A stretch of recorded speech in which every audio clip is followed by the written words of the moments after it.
wavelength, right?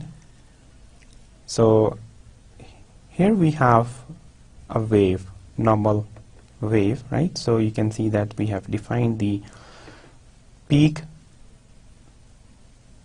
a crest, and then we have the bottom, a trough, right? So we have this is a sort of a periodic wave, right? So crest, trough, right? So and we will continue like this way, right?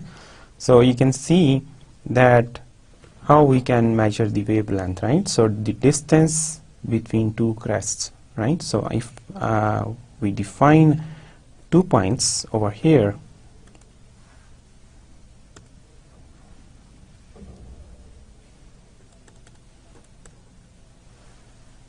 so 1 point here and 1 point here, right? This one